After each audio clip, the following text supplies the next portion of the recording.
He will also deliver remarks ahead of the one-year anniversary of Russia's invasion of Ukraine. And joining me today from the National Security Council is John Kirby, who will preview the trip.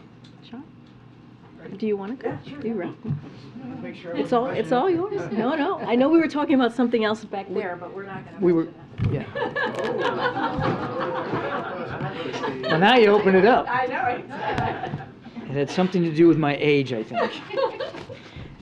Thanks, Karine. I appreciate it. And thanks, y'all, for giving me a chance to come up here and talk on Friday. But as Karine just mentioned, the President's very much looking forward to his trip to Warsaw next week, which is ahead, of course, of the one-year anniversary of Russia's brutal and unprovoked invasion of Ukraine. After he lands on Tuesday morning, he will meet with President Duda of Poland to discuss our bilateral cooperation as well as our collective efforts to support Ukraine and to bolster NATO's deterrence. Poland, as you know, is a close NATO ally and has been a critical supporter of Ukraine over the past year. President Biden will thank President Duda and, in fact, the Polish people for the $3.8 billion in military and humanitarian assistance that they have provided to Ukraine over the past year, and for all the efforts that the Polish people have done to generously welcome more than 1.5 million refugees from Ukraine. The two leaders will discuss Poland's important logistical role as well in helping the U.S. facilitate deliveries of military and humanitarian assistance to Ukraine from not only the United States, but from our allies and partners. The President will also have a chance to thank Poland for how they have hosted now an increased number of U.S. forces, including those that are permanently stationed and those who were deployed to Europe as part of our force posture adjustments, the ones that we announced last year following Russia's invasion. There are some 10,000 American troops in Poland right now, most of them on rotational orders. On Tuesday evening local time, President Biden will deliver remarks in Warsaw on how the United States has rallied the world to support the people of Ukraine and as they defend their freedom and democracy. President Biden will make it clear that the United States will continue to stand with Ukraine, as you've heard him say many times, for as long as it takes. And on Wednesday, President Biden will give a chance to meet with the leaders of the Bucharest Nine, otherwise known as the B9. And these are largely the group of Eastern Flank NATO allies who are basically and quite frankly, literally on the front lines of our collective defense right now. And he'll do so to reaffirm the United States' unwavering support for the security of that alliance and transatlantic unity.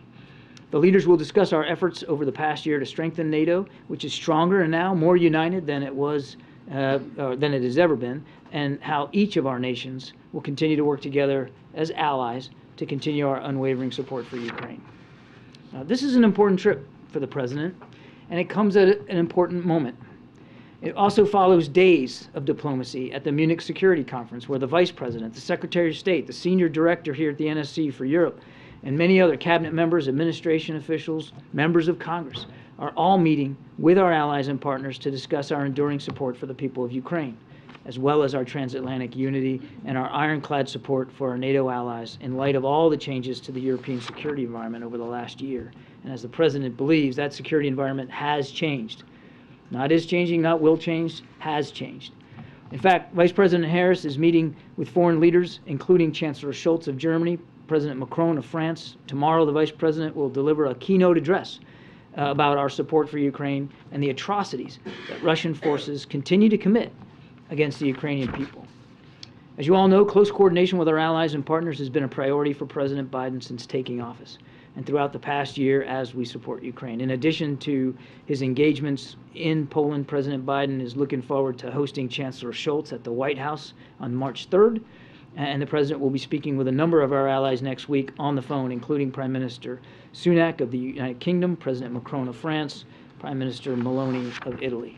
As we approach the one-year mark since this invasion, we can proudly say that our support for Ukraine remains unwavering, and our alliances and our international coalition in support of Ukraine remains stronger than ever. And with that, I'll have you take some questions. Oh, no. We're back to my age again. Yeah. Thank you very much. No, go ahead, Scott. Actually, I had a brief follow-up on the balloon incidents from earlier this week. Okay. Had you seen a story in Aviation Week that an Illinois hobby club feels like their balloon might have been a candidate for the balloon shot I have. a I've week seen ago? that press report. Any response That because it's very particular location in the last set of data that they got? We just can't confirm those reports or what the remains of that balloon might actually end up being, and we haven't recovered it, so it's very difficult till you can get your hands on something to be able to tell. And because of where it is over Lake Huron, I mean, we all have to accept the possibility that we may not be able to recover it. But quick following on, the president said yesterday, he stood by it, that it was out of an abundance of caution. But an anecdote like this, does it make any sort of reconsideration of perhaps this was an overreaction at any point over the past week? So I'd ask you to, just for a second, put yourself in his shoes.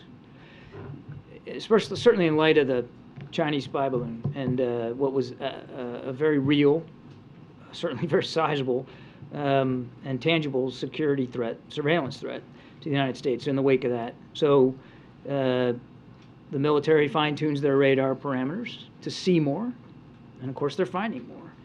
And you got these three, and they're unidentified. They're not responding to any kind of communication, so we don't know who owns them or what their purpose is. And they're flying in sovereign U.S. airspace. They're also at altitudes that could affect the safety of civilian air traffic, and based on the flight path and the prevailing winds, potentially moving over sensitive military sites. And the military leaders come to you and they say, Mr. President, we don't know what these are. We're concerned about what they could be and about where they could be going and what the purpose might be. And we recommend that you take these down in the interest of safety and security of the American people and out of an abundance of caution. The president acted on that recommendation because he takes so seriously his responsibilities to protect this country, our secrets, our interests, and our people. So the short answer to your question is absolutely not. Given the situation we were in, the information available, the recommendation of our military commanders, it was exactly the right thing to do at exactly the right time. Now, going forward, and you heard the president talk about this yesterday, we're going to make sure we've got some new rules in place for how we make decisions in future circumstances. That doesn't mean, and it doesn't mean, and you heard the president say this yesterday, it doesn't mean that there won't be additional shoot-downs if he believes there's a legitimate threat to our safety and security. But it does mean that we're going to put a new set of parameters on the decision-making process going forward. But just last follow-up on that, everything you just said, can that coexist? Let me rephrase. Was there any feeling of frustration of perhaps this was a $12 hobby balloon from a group of kids in Illinois after the fact? Again, given the information that we had at the time, and the legitimate concerns about potential surveillance in the wake of the Chinese spy balloon, you make decisions based on the best information that you have, and ultimately you have to come down to some core principles when you're making decisions as commander-in-chief. And of course, the most core principle of all is safety and security of the American people and our interests. So again, I say to you, the short answer to that is no. And frankly, given the circumstances in light of what happened with the spy balloon, wouldn't that be a better outcome if it turns out that they were in fact civilian or recreational use or a weather balloon and therefore benign, which is what the intelligence community thinks? Isn't that a better outcome than to have to think about the possibility of greater threats to our national security? Thanks, Karine. So, John, I take that to mean you guys don't have any plans to reimburse the bottle cap balloon brigade? I don't know of any plans to reimburse. We honestly don't know what this is. More generally speaking, what can you tell Americans about what they should expect in the future, understanding that these new parameters are going to be classified? If they see something in the air, should there be any concern that a missile is going to follow it? Again, we're not going to rule anything out, in or out, in terms of how we're going to treat with additional potential unidentified aircraft. I thought the president did a terrific job yesterday of putting this into some context and making it clear to the American people that their safety will always come first, that these are likely, we're going to find out that they were likely of a benign purpose and not a threat at all. So there shouldn't be any overarching concern by the American people that the skies are somehow full of attack balloons or that they're at greater risk. If anything, you look back at how we dealt with this, again with information that we had that wasn't complete, but yet legitimate concerns about a threat. and dealing with that threat safely and efficiently. Nobody hurt as these balloons were taken down. And I think that should give the American people a measure of comfort and confidence. But the president wants to make sure that as we go forward, we do so smartly and we do so effectively. And that's why he wants a set of new rules determined so that we can now deal with these in a perhaps a different way, go in the future. While we have you here, what can you tell us about this ISIS raid in Syria? Yeah, so I think you saw Central Command put a statement out that last night U.S. military and SDF partnered forces conducted a helicopter raid against an ISIS senior leader, a man named Hamza al-Hamzi. And he was overseeing the group's deadly terrorist network in eastern Syria before he was killed in the raid. As the Pentagon has reported, an explosion during the raid also resulted in 4 U.S. troops and 1 other working dogs suffering some injuries. The troops and the working dog are in stable conditions, are being treated at a U.S. military facility, U.S. medical facility in Iraq, and I think the Pentagon will have more information on that. Okay, in the back. Thanks, Karine, and thanks, John. So first, 2 questions. First, will the American public eventually find out what these 3 unidentified objects are, including which companies they belong to or which specific benign purposes they had? We would like nothing better, but I can't sit here and promise you that we'll get to that level of fidelity of detail. A lot of it's going to depend on an ability to recover these 3 objects. And just to remind you, one's on sea ice in north of Alaska in Arctic conditions, extremely bad winter weather up there. They have not been able to really mount anything on the ice to find them now. The other's in the Yukon Territory, thick wilderness, and as of today, I don't believe the Royal Canadian Mounted Police or their investigative organizations have been able to get to it. And then the other one fell over Lake Huron, again in very deep water. I think the Canadians have decided that they're not going to look for it anymore. I don't believe that the United States has made a call on that yet. So pretty tough conditions, going to be very difficult to find them, let alone once you find that debris, be able to do the forensics to identify it. So I can't promise you that we'll know definitively one way or the other. Question on President Biden's talk with Xi Jinping. So as the administration is trying to ease tensions, the House Select Committee on China is trying to focus on human rights abuses by the regime by planning hearings, etc. on that topic. Will President Biden bring up human rights issues with Xi Jinping? The president never fails to bring up human rights concern. And when he met with President Xi in Bali, he brought it up then. And it's not just with President Xi. The president believes that you have to lead with your values, particularly in foreign policy. He's never shy about bringing that up. Thanks, Karine. John, what's the likelihood that President Biden meets with President Zelensky next week? There's no meeting. You're talking about it on the trip? There's no meeting with President Zelensky scheduled for the trip right now. And related to President Xi and that call with President Biden as well, have tensions cooled enough to where the two leaders could jump on the phone together right now? There is an open line of communication, and I'm not denying that there aren't still tensions, particularly in the wake of the spy balloon. We don't believe it's the appropriate time right now for Secretary Blinken to travel to Beijing, and you heard the president that he will want to have another conversation with President Xi, as you might expect that he would, but we don't have anything on the schedule right now, and we'll have to do that at the time when the president believes it's appropriate. What's really important here, and I know the question was about President Biden and President Xi, is that the lines of communication with the PRC remain open. I recognize that there are tensions, but Secretary Blinken still has an open line of communication with the foreign minister. We still have an embassy in Beijing with a terrific ambassador, Nick Burns, and the State Department also can communicate directly with the PRC's embassy personnel here. So the lines are open. Unfortunately, the military lines aren't open. And that's really what we would like to see amended. And it was, of course, curtailed after Speaker Pelosi's trip to Taiwan. Is that a precondition for a call? There's no preconditions for a call. The president will want to have a conversation with President Xi at the appropriate time. Good. Thank you. Thanks, Kirby. Just a quick one on the president's trip to Poland. Is he going to be making a stop to Zhejiang or anywhere other than Warsaw? Right now, the trip is going to be in Warsaw. Before the Chinese spy balloon incident led to a fine-tuning of radar, how was the administration tracking these flying objects, if at all? Let me go back and I want to answer your first question again. I said right now. The trip will be to Warsaw. So I didn't want to make it sound like I was alluding to a change to it. And your second question was, how were we tracking these before?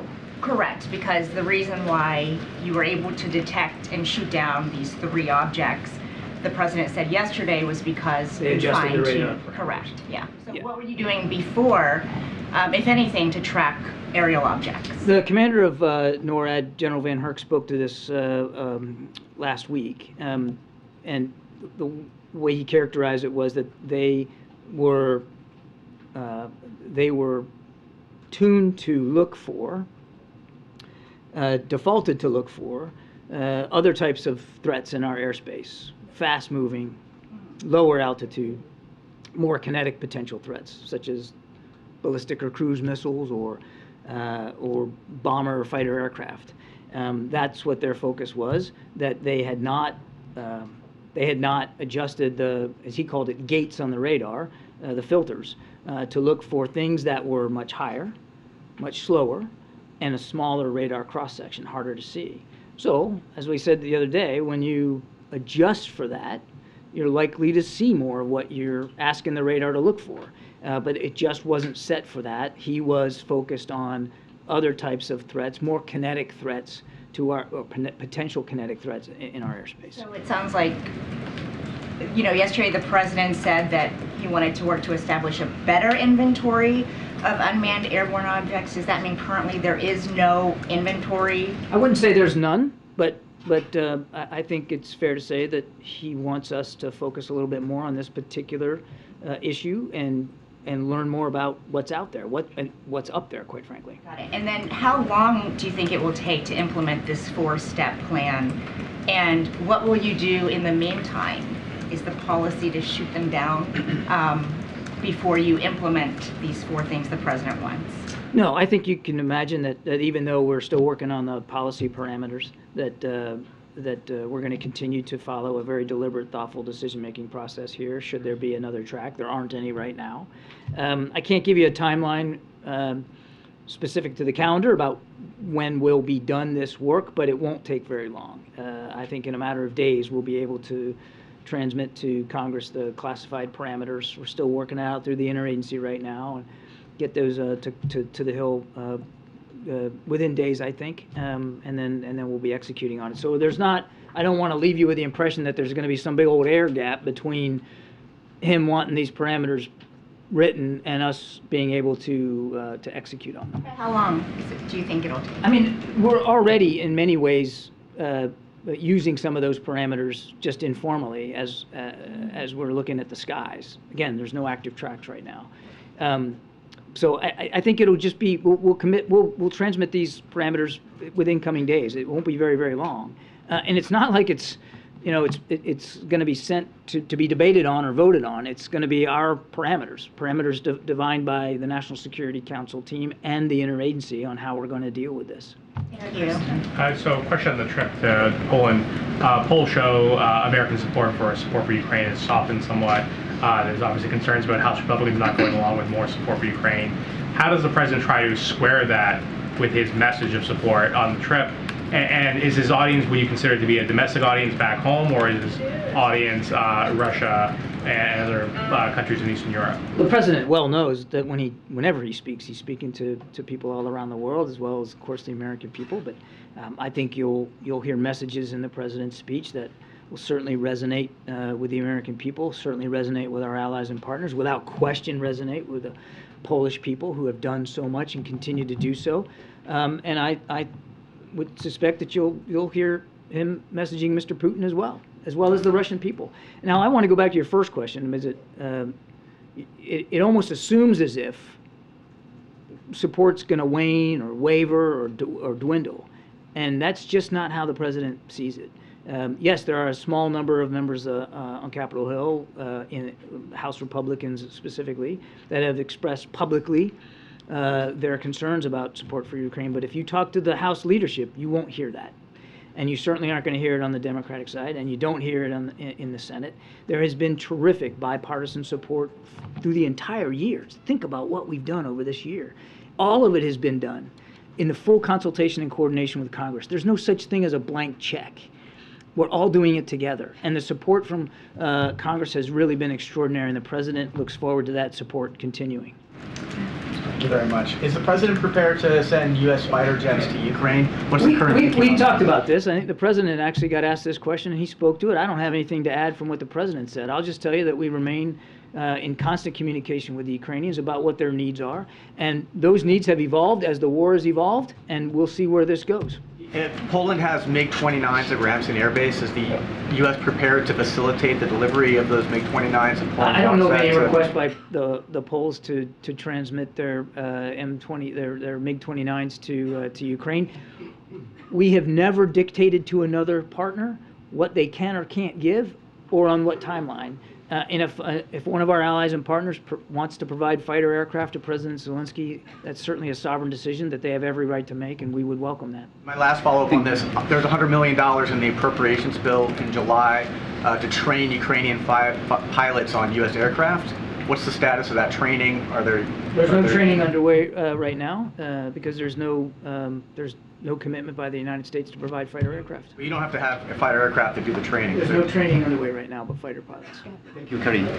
On President Biden's trip to Poland, can we expect any deliverables during this trip, like a new military package for Ukraine or a new framework of support for Ukraine? And another one, you just mentioned at the beginning of this press briefing that there are 10,000 U.S. troops in Poland. Why there's no meeting with the troops on President Biden's schedule? The President routinely visits with the men and women of the military and their families. So does the First Lady.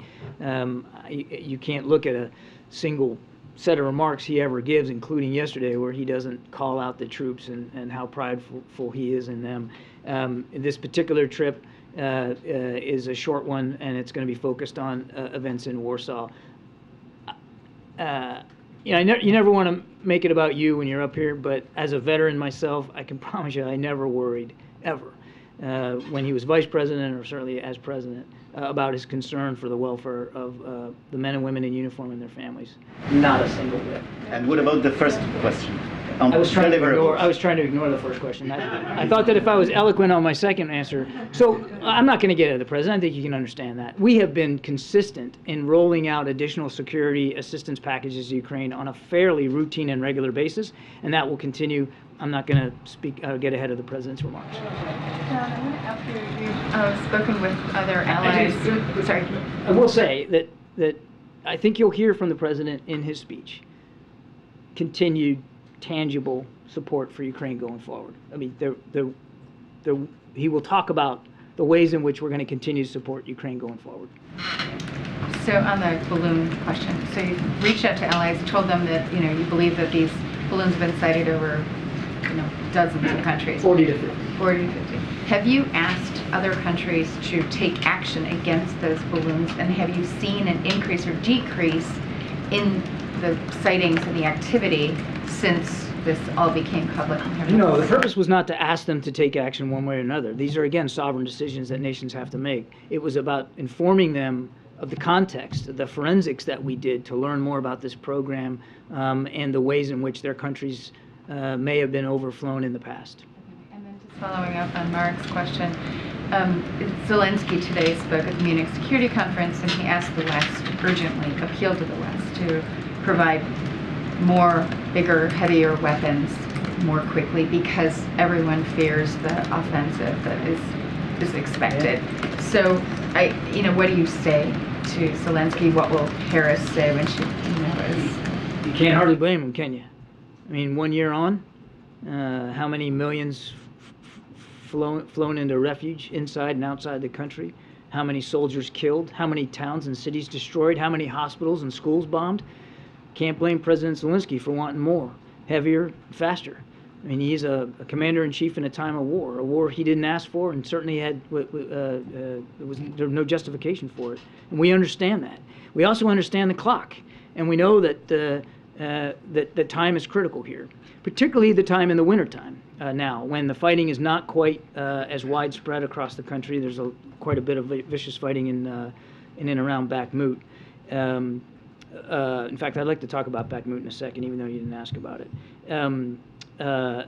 So we're going to try to do what we can to use this time to get Mr. Zelensky as much as possible, as fast as we can, so that when the weather improves, and we all have to assume and expect that the Russians will want to go back on the offense. Right now they're fighting over Bakhmut, but it's possible that along that arc, from northeast to southwest, that they may want to renew their offensive operations, that he's ready for it, and that if he chooses to, he can go on the offense as well.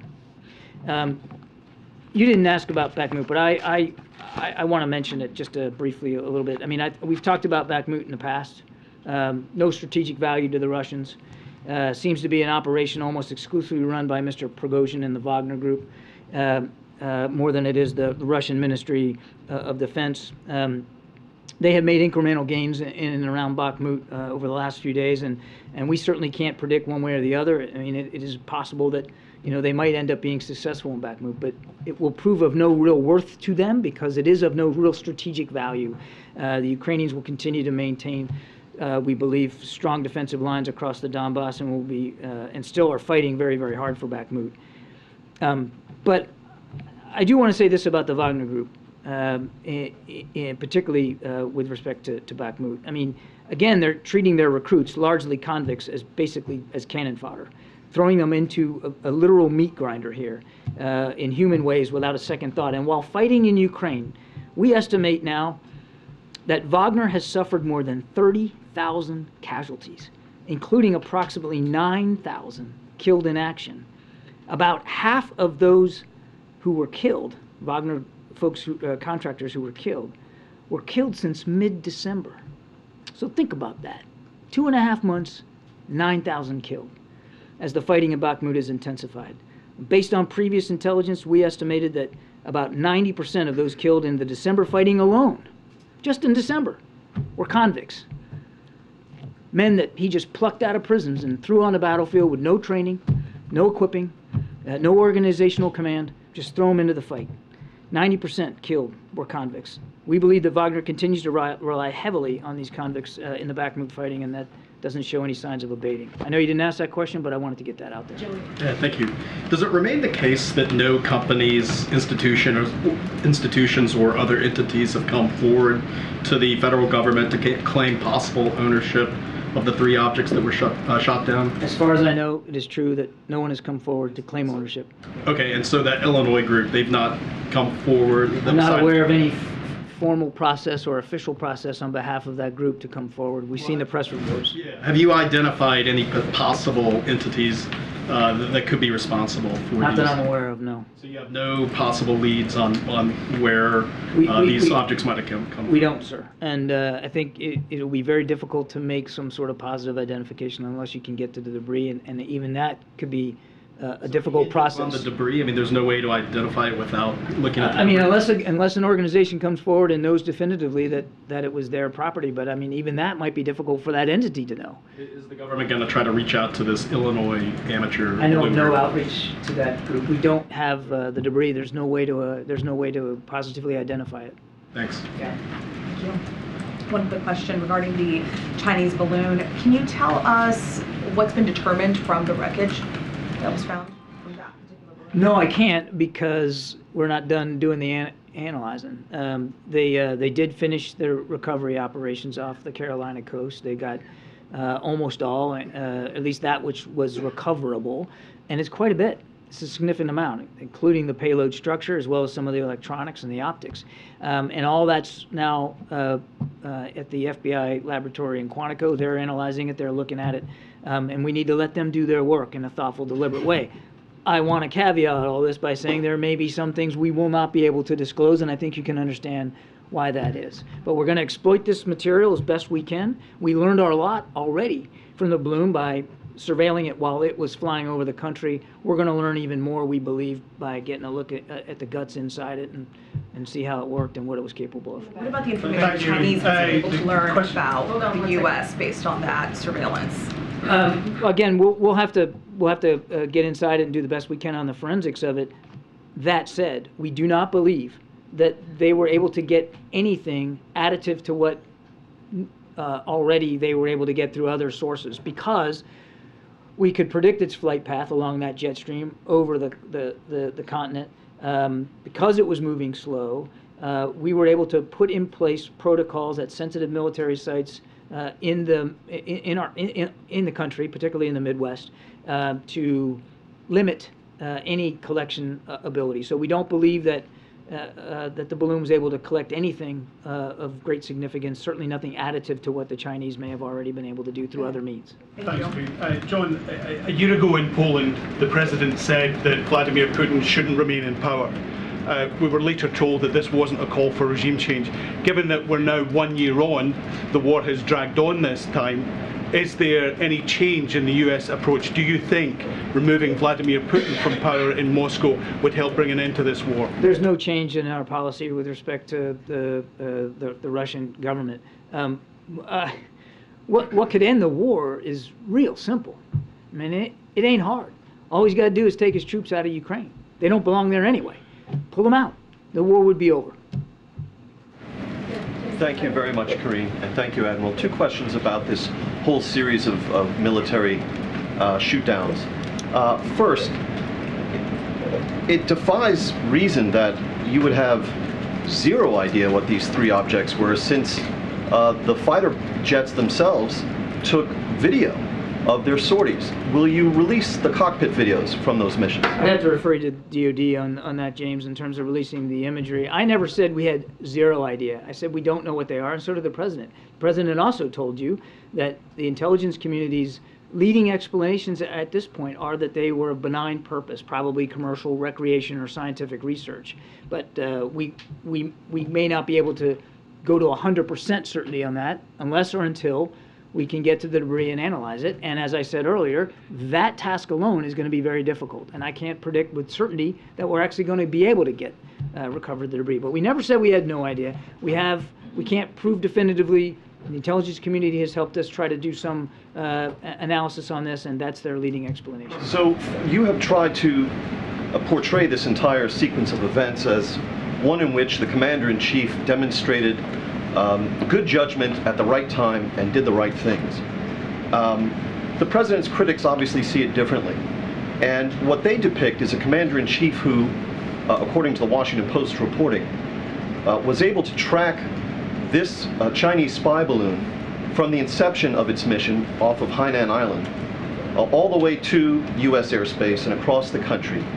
And eventually that was shot down after the Chinese had had a good look at whatever they wanted to see with that balloon, and who then presided over a series of missions in which millions and millions of dollars were spent and missiles were fired at objects that you now concede most likely were benign in nature. And that suggests a commander-in-chief who overreacted after allowing the Chinese spy balloon to do what it did, and then went trigger happy on a bunch of kites and balloons that had no military threat to them. What do you say to that depiction of events? I've already reacted to that exact criticism in the first question of the briefing. I've already reacted to it. No Americans in the air were hurt. No Americans on the air in the ground were hurt. James, no significant surveillance achieved by the Chinese spy balloon. And now we have an opportunity to learn even more about this program, a program that we started to really study in earnest when we came into office. No apologies here. You make the best decisions you can with the information you have, and at the recommendation of the leaders in the Defense Department who are going to have to execute on that mission. The President did exactly that. He put the safety and security of the American people first, and he will never apologize for that. Knowing everything you know now, knowing everything he knows now, would he take the exact same steps and shoot off these expensive missiles at these benign objects? We're going to put some more policy parameters in place, James, to govern the way we handle these going forward. You make the best decisions you can with the information you have at the recommendation of military leaders. I can't say it any more than that. Thank you, Corinne. John, you've said often, actually, let me just really clarify one more thing before I move on to Ukraine. Have we I can't imagine anything I said needs to be clarified. Yes. Have we put forward the formal request to the Chinese for the call with President Xi? Okay, so there's no formal request just yet? No. Okay. That doesn't mean it's not going to happen, or the president still doesn't want to talk to President Xi. He will. Understood.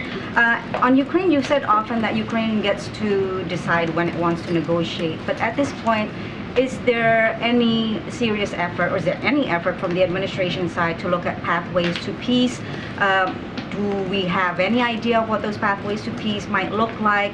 Is it even realistic at this point, absent of Putin stopping his aggression? We're working with Mr. Zelensky on his 10-point proposal. I think you're all familiar with that. And he asked if the United States could devote some of our team to help his team sort of figure out how we can best operationalize that proposal, and that work is ongoing. Okay, and I think part of the problem with the pathways to peace that doesn't seem like it's realistic at this point is, the issue on who keeps what territorially. That just seems like it's way off in the future. Why do you think it's not realistic right now? Well, I don't know. Is it? Do you think that it's realistic? Do you think Mr. Putin has shown even a scrap of interest in ending this war? Like I said, a war could end today? No. And what's he doing instead? Launching cruise missiles and drones into civilian infrastructure, knocking out the power, knocking off the heat, killing kids, sending kids to camps inside Russia, buying drones from Iran and trying to buy artillery shells from North Korea. This is not a man who's at all serious about ending this war.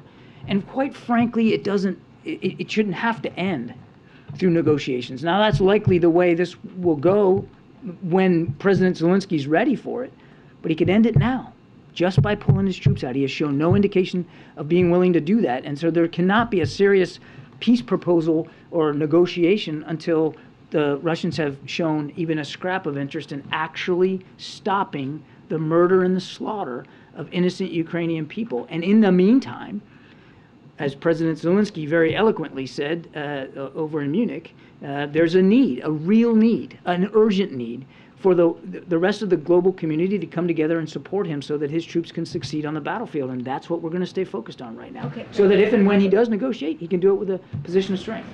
John, one on each topic we've been talking about right here. First, as it relates to the Chinese spy balloon, given the reporting that the U.S. was monitoring and were aware of it since its departure from China, much the same way that they shot it within the 12 miles off the coast of South Carolina, why not make an active decision to shoot it in the 12 miles or the miles off the west coast as well? Why not shoot it before it was over U.S. land and without potentially a threat?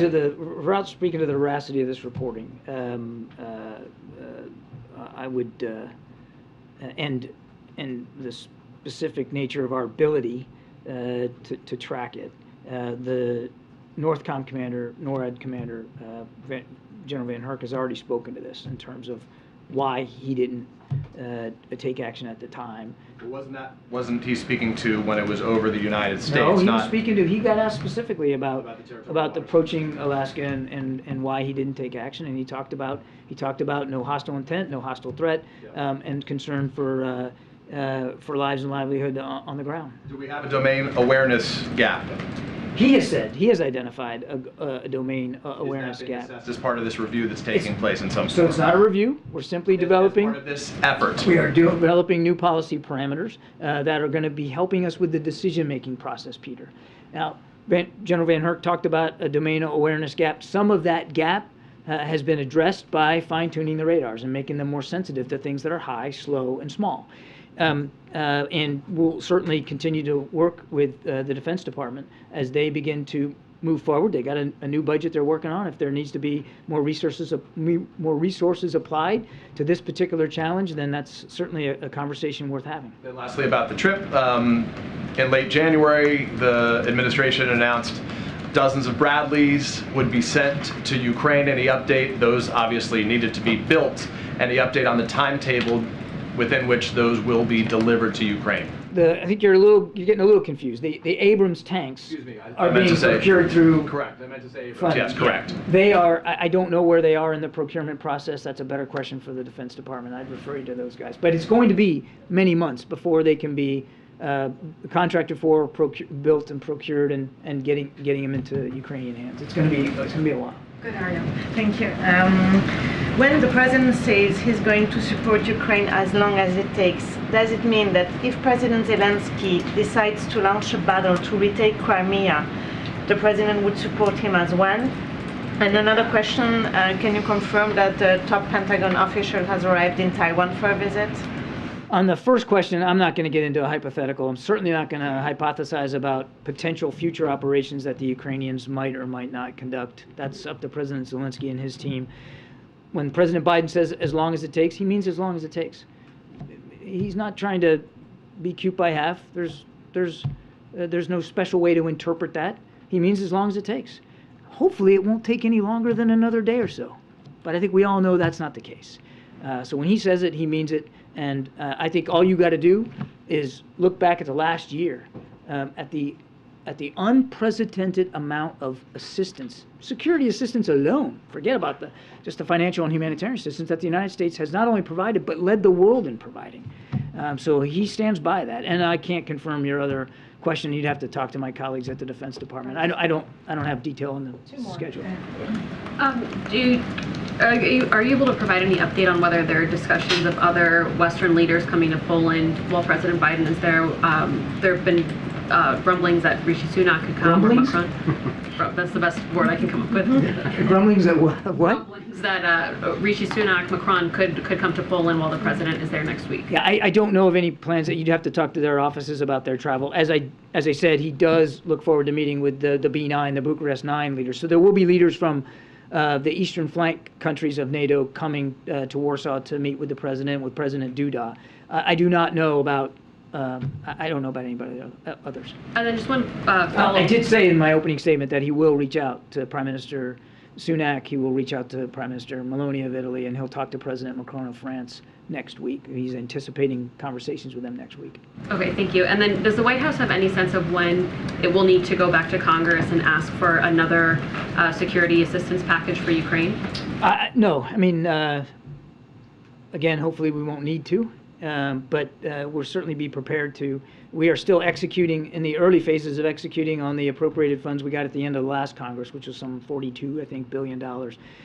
Much of that was devoted to security assistance, and as you can see, we've already started sending packages.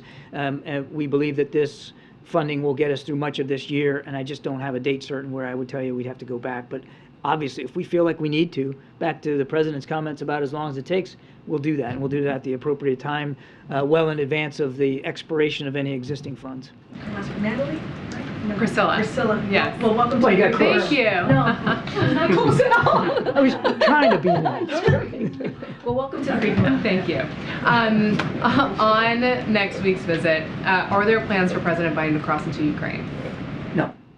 And then on the balloons, the protocols and the way they've been adjusted now and how the parameters will be adjusted in the future, does that give the administration confidence that objects that are benign in nature won't be shot down? What I can tell you is these parameters will help us sharpen the decision-making process now that we are looking for more and finding more. And you think, then that's appropriate. But I'd also point you back to what the President said. If he deems something as a threat, he's not going to hesitate. So you're asking me, can I promise that that if he were to take that action, that every single thing would turn out to be exactly what we thought it would be? I can't promise that. All I can promise you is that he will always act in the best interests of the American people, our national security interests, the ability to protect our sensitive military sites and our nation's secrets. That will always come first. And that will always be the default position that he'll take as he makes these decisions. So that doesn't rule out that objects that are... You're asking a hypothetical. I mean, we're not even there yet. All I can tell you is that every decision he'll make going forward will certainly be in keeping with these new parameters, but also designed to keep us safe. Thank you. Sorry it takes so long. Are you kidding me? We appreciate it. All right. We appreciate it. Thank you. Thank you so much, Admiral. Have a great weekend. Okay, I just have a couple things at the top. One of them, I'll start off with the Turkey, Syria, and the assistance that we are providing currently after the devastating earthquake. So the U.S., through USAID, is airlifting more than 2.5 million worth of emergency relief supplies to the people of Turkey. As part of the 85 million in assistance, we have pledged to support the people of Turkey and Syria following, again, the devastating February 6 earthquakes. Today, U.S. Ambassador to Turkey, Jeff Flake, met the arrival of the initial delivery of these supplies at Adana Airport while the supplies were loaded onto trucks for delivery to affected communities. Secretary Blinken has also announced travel to Turkey over the weekend. Over the coming days, USAID will continue to transport relief supplies on approximately 10 flights with more than 1.8 million pounds of supplies of kitchen sets, hygiene kits, heavy-duty plastic sheeting for temporary shelters, and high thermal blankets to provide for hundreds of thousands of people.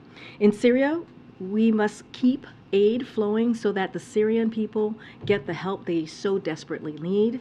The decisions earlier this week to open 2 additional border crossings for UN convoys is welcome, but long overdue, and we must ensure that they cannot be turned off on a whim. We believe that a Security Council resolution codifying the opening of additional border checkpoints in Security Council resolution is the best way to do that, and will continue pressing that forward. I also want to say a few words about Senator Fetterman, and before we continue, millions of Americans, as you all know, go untreated with depression every day. Senator Fetterman did the right thing and brave thing today or just this week by getting the help that he definitely needs. So the president is committed to making sure every American can get help they need too, which is why he made addressing mental health a priority from his earliest days as president. His administration has made unprecedented investments in expanding access to mental health services, including better incorporating mental health into the broader health care system, securing bipartisan funding to get more mental health resources to schools, and bolstering the 988 suicide hotline. In his State of the Union speech just last week, the president continued to call for Republicans and Democrats to work together to get this done. As the president and First Lady shared this morning, they are thinking about John, Giselle, and their entire Fetterman family today, and they are grateful to Senator Fetterman for being an example to this. And briefly, and last, I want to say to all of you, yesterday Secretary Walsh announced that he will step down from his role as Labor Secretary in the upcoming weeks. As the President said in his statement about the Secretary's departure, Secretary Walsh is one tough union chief, and his record at the Department of Labor is a testament to the power of putting a card-carrying union member in charge of fighting for American workers. Through the Secretary's leadership, the administration has helped unions secure a historic pay raise for rail workers, continued the fight for paid sick days for all American workers, strengthened workplace protections, and ushered a historic surge in union organizing. Secretary Walsh's work has made life better for millions of working Americans and will serve as a model for all future labor secretaries who truly value American working people. We certainly wish Secretary well in all his future face-offs and also puck drops. So good luck to you, Secretary Walsh, and we can start the briefing. Okay. So question on House Oversight Committee wants to examine the U.S. pullout from Afghanistan, a second Republican-led investigation into the withdrawal. Does the White House plan to cooperate this investigation? How does it feel about it? So I'll say this, we have been providing Congress with information on Afghanistan and the operation for this past year, so don't have anything to add there. As you know, the White House counsel is very much focused on the oversight. They're the ones who are answering questions and dealing with the letter. Certainly we'll take a look at the letter, so I will let them speak to this. And what's the status of the administration's own internal review? There's a lot of talk about this. Is that ever going to be finished or released publicly? So it's, don't have any update on the review. I know that's been asked a couple of times. I know that Jake Sullivan came and spoke to this some time ago, our national security advisor. Just don't have an update for you all. And once we have something to share, we certainly will provide it. Get an update on for next week. I would have to honestly speak to Jake Sullivan, the National Security Council team. But I know that that's come up a couple of times here at the podium, and he's spoken to this. I would just have to go back to them and get some information for you. Thank you. Regarding Senator Fetterman, while the president was at Walter Reed yesterday, did he by any chance see the senator there? I don't have any meetings or conversations with Senator Fetterman to speak to at this time. Okay. And regarding the Memphis police officers charged in the death of Tyree Nichols, as you know, this is a community that's been hurting. I was there in Memphis when the video was released for the funeral. We saw the vice president there. The people there want change in the policing system. Does the White House believe that that can actually happen? And also, what's the White House's reaction to the officers pleading not guilty? So I want to be very mindful because it's an ongoing case, and we are always careful here when there is a criminal investigation or a case moving forward. But I'm just going to reiterate what the president has said before, and you know, nothing can bring back Mr. Nichols back to his family and also the Memphis community. He should be alive today. And sadly, his family has to continue to mourn the death of their loved one. But we do believe, the president does believe, that Mr. and Mrs. Wells and also Tyree's son, Mr. Nichols' son, and his whole entire family deserve a swift and full and transparent investigation. And that's what the president believes, and that's what should be called for. But I'm not going to get certainly ahead of an investigation at this time. Thank you. Has President Biden spoken to Senator Fetterman's wife since he? I don't have any conversation to read out at this time. As you know, the president has developed a very good, close relationship with the Fettermans over the last several months.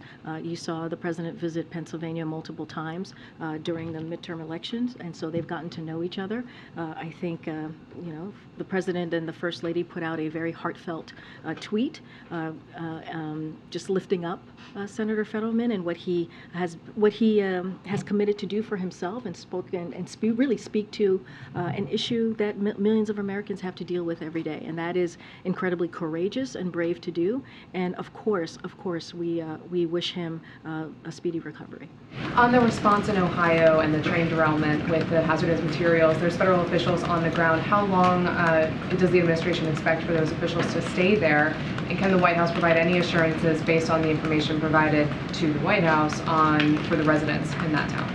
So as I mentioned yesterday, and as you all know, this is certainly a priority for the administration, the health and the safety of the community in East Palestine. Just a couple of things that I want to say at the top to all of you. So we have mobilized a robust multi-agency effort to support the people of East Palestine, Ohio. EPA is helping the state test the water and air, collect soil samples, and screen homes. The Department of Transportation is helping get to the bottom of what exactly happened, what led to the derailment. FEMA has been closely coordinating with the Ohio Emergency Management Agency and federal partners. The governor said just yesterday, asked just yesterday for public health support. And today, as we have announced, and I actually talked about this yesterday, how HHS and CDC were getting involved. And today, both those agencies announced they are deploying a team of medical personnel and toxicologists to conduct public health testing and assessment. So we are committed to supporting the people of Palestine every step of the way, and we are going to be on the ground helping them as long as it's needed. And also we're going to hold Norfolk Southern accountable as well. And we're seeing that accountability. We're already doing that process. Karine, you've got a bunch of personnel changes happening at the White House and openings. How quickly will you be announcing nominees for the Labor Department job and to replace, Lael Brainerd at the Fed?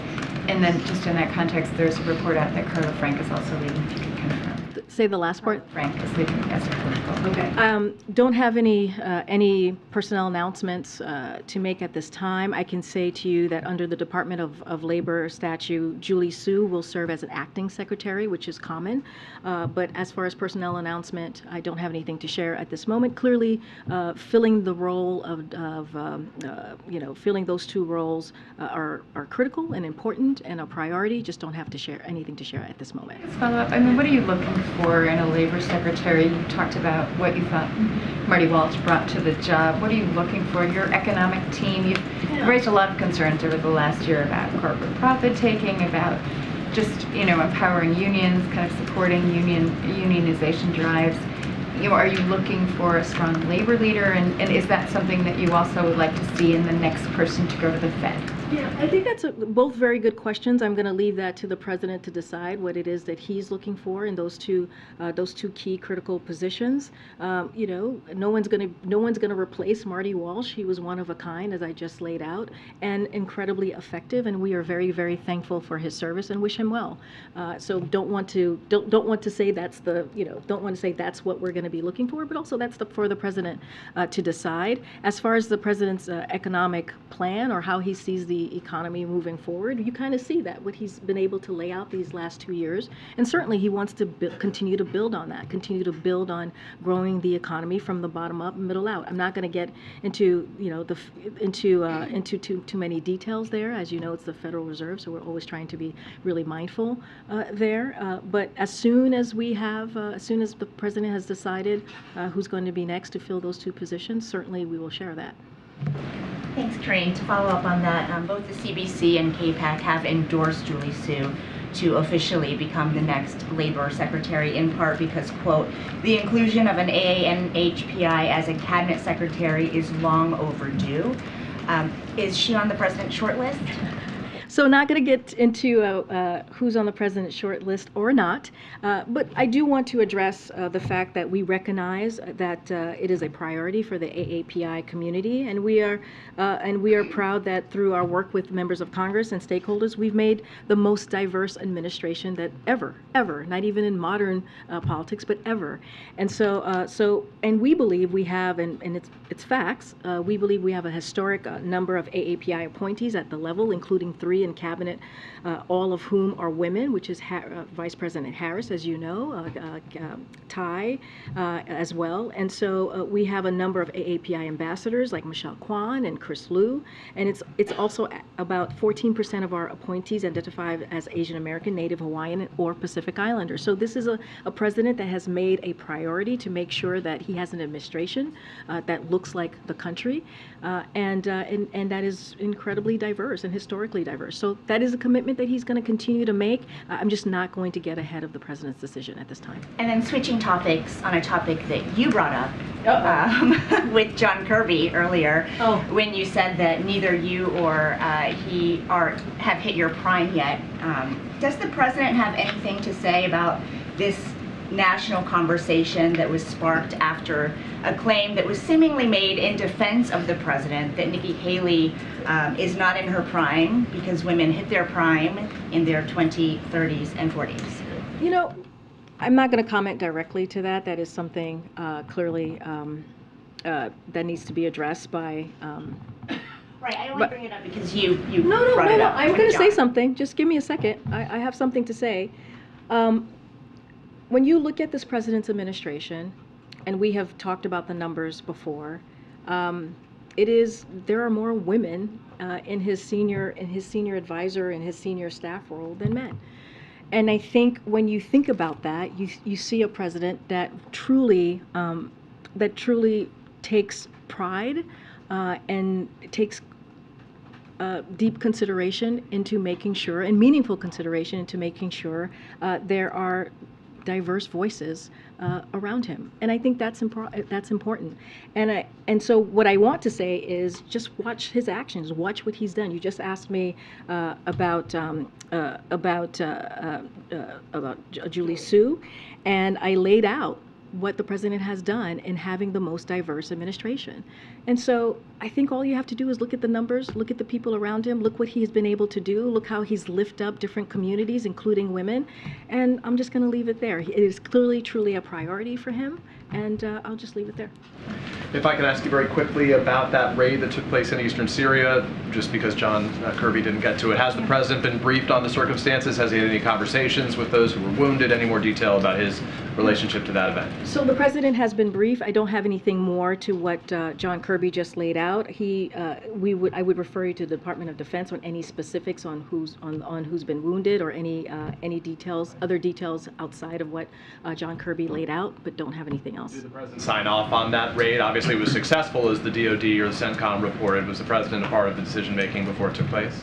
Again, I don't want to get into too much of specifics on this, but when it comes to situations like this, of course, the president is closely involved. Can I ask you about the First Lady was supposed to travel to Indiana today? She didn't go because her office says that she's not feeling very well. Can you give us any better? Yeah, it's not so COVID. Is she okay? What's the I going can on? say from here that it's not COVID. She is under the weather, and I'll leave it there. But is recuperating. I'm not her doctor, so I'm not going to go into specifics on what it is. But I can say that she is indeed under the weather. It is not COVID, and her trip to Indiana that was supposed to happen today will be rescheduled at a later date. And I'll leave it there. Okay, obviously we hope she gets well soon. The last question yes, we should. is about Rick Scott. As you saw, he edited his policy plan on sunsetting federal programs after 5 years to say it now exempts Social Security and Medicare. He says to the president, to Democratic and Republican leaders, that it was never intended to refer to Social Security and Medicare. And the White House's view, does that end this conversation? Is the discussion over this issue done? What do you think?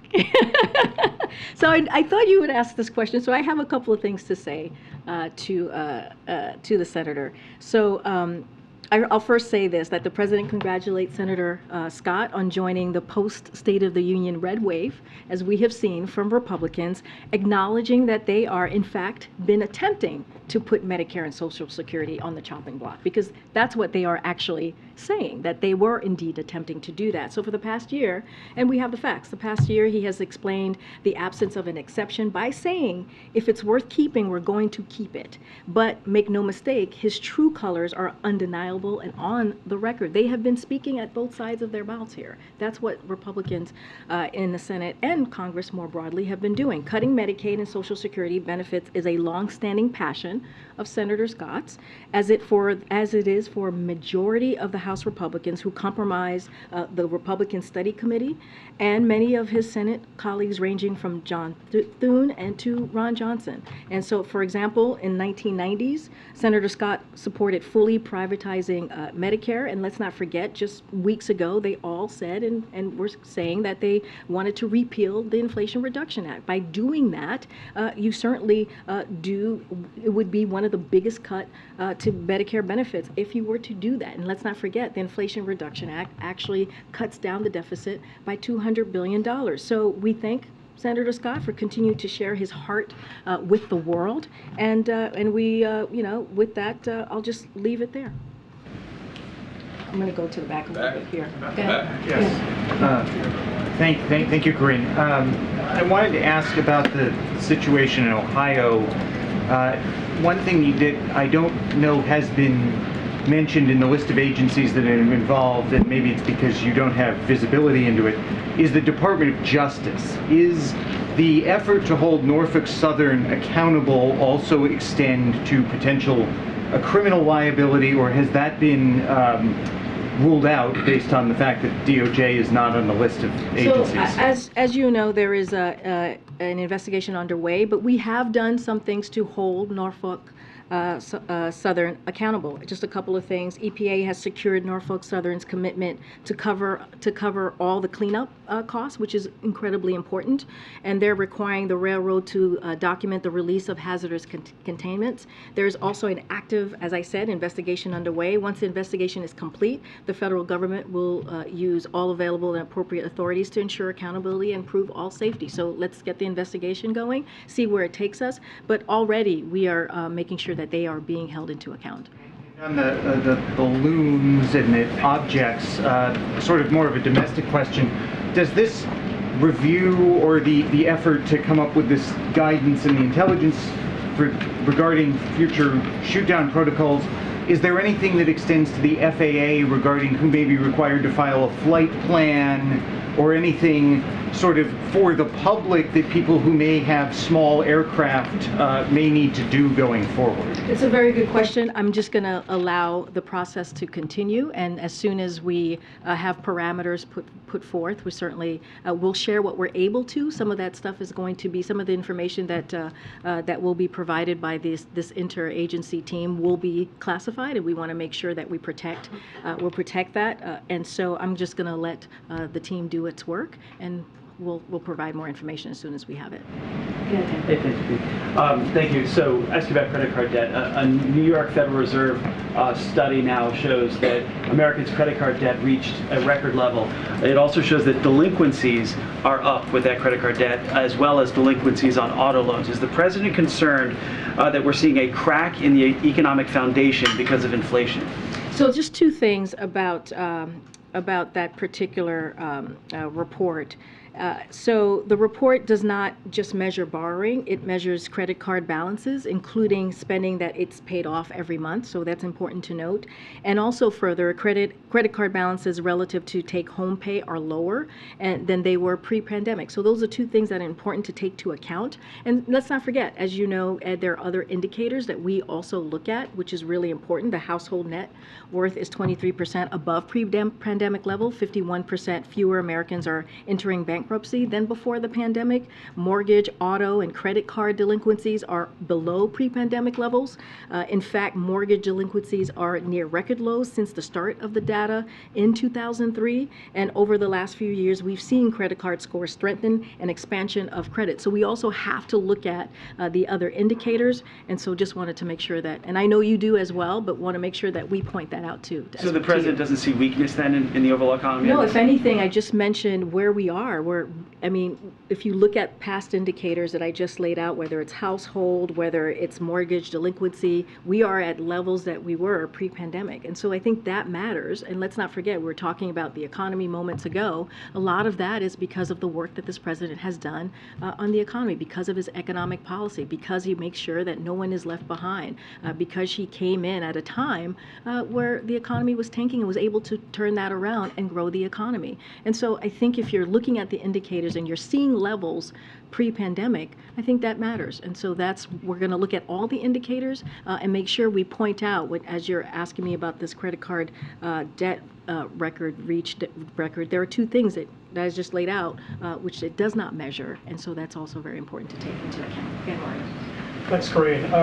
Speaking of the economy, the Congressional Hispanic Caucus today sent a letter to the president urging him to appoint a Hispanic American to fill the vacancy left by Fed Vice Chair Lael Brainerd. Is that something he's considering? Do we have a timetable yet as to when he'll nominate someone? Yeah, my answer is going to be similar to what I gave Andrea, which is I'm not going to get ahead of the president on this at this moment. Clearly, it's an important vacancy that the president is going to make a priority to fill, but just not going to get ahead on what the criteria is going to be, who it's going to be, who's on the short list, not on the short list. I'm just going to let the president decide. And separately, are there any plans for the president to visit Ohio in light of the train wreck? So as you know, the EPA administrator, Regan, was there. He held a press conference just over 24 hours ago while he was in East Palestine. I just don't have anything to share about the president's schedule. As you know, he'll be in Poland the beginning of next week. Thanks, Karine. Just a follow-up on the Social Security stuff as it relates to the debt ceiling. Recently, HHS announced some proposed rates for Medicare Advantage that would result in a $3 billion reduction to the program. I know Becerra pushed back on that characterization, but can you explain how does it square with the president's commitment not to cut Medicare, or are there cost-saving measures in there somehow in the broader program that you wouldn't characterize as a cut if it's a cost-saving measure? I mean, I'm not going to go beyond to what the Secretary Becerra said. What he said is basically where the president is. I want to be very careful here because, and as you know, the president's going to put forth his budget on March 9th, and he'll talk about what he thinks is fiscally responsible and put forth a budget that's fiscally responsible. And he mentioned this in the State of the Union. He's going to talk about how he's going to continue to lower the deficit by $2 trillion, and you guys will see the specifics of that budget when it comes out. And let's not forget, the president also lowered the deficit the first 2 years by $1.7 trillion. So all of that is important as the president is growing the economy and making sure that no one is left behind, that he's also lowering the deficit. And he's doing that with these very historic pieces of legislation that we have seen him sign into law this past 2 years. But I want to be very clear.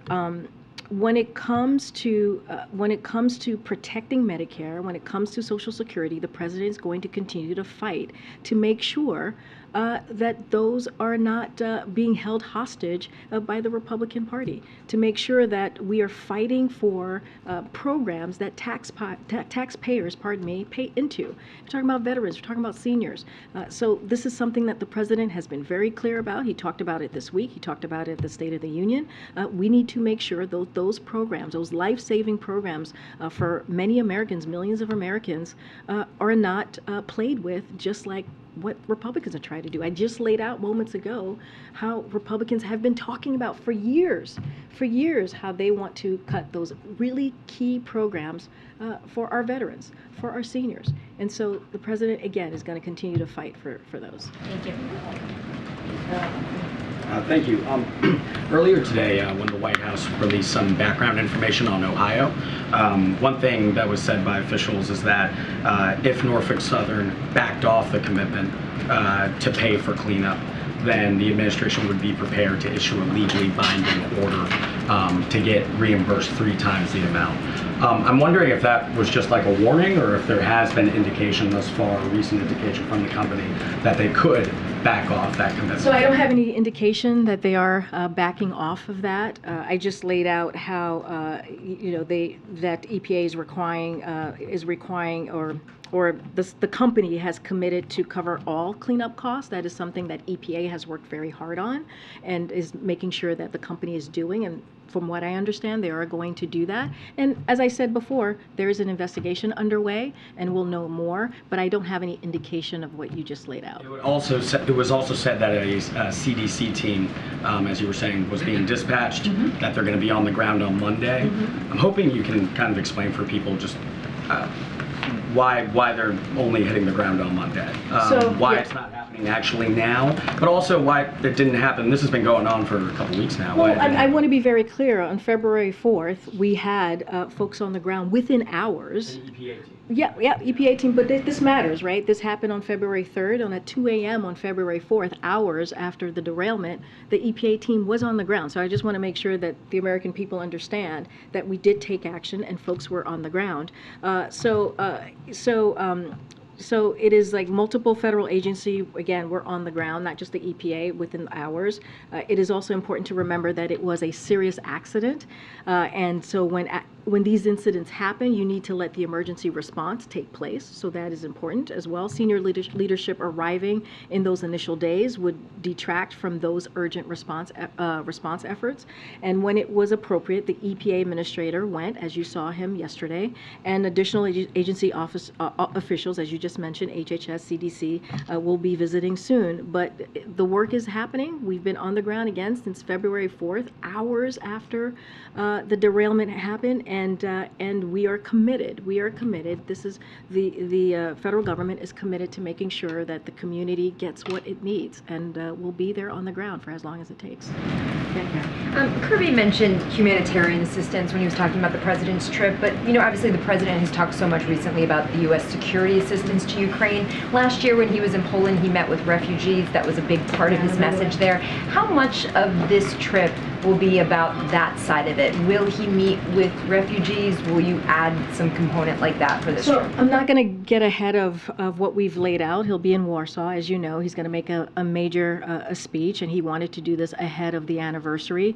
As you all know, the anniversary will be a week from today of Russia's brutal war against Ukraine. Don't have anything else, any further details to share on that. He mentioned the eastern flank, right? Which is incredibly important to to be there to show our commitment to Ukraine, but also our NATO alliance. And so that's what you're going to hear from the president. Don't have anything more to share on any humanitarian aid or security assistance. Clearly, we have done a lot over this past year, and there continues to be bipartisan support as you look at that assistance, and we will always share that with you when we're ready to announce more. But certainly, I'm not going to get ahead of the president from here today. Okay, I'm going to take one more. Oh, okay. Oh gosh, I'll take one more. One more. I'm trying to call somebody. I haven't called yet. Go ahead, Alex. I haven't called Alex in a while. Thank you, Karine. 31 Democrats joined with Republicans to vote against revisions to the D.C. crime bill, and now that heads to the Senate. And there could be, obviously because the margins are narrower, they could reject those revisions as well. I know this administration supports D.C. statehood and sovereignty. At the same time, what does it make of the debate over the revisions to the crime bill and just the issues with public safety in the nation's capital?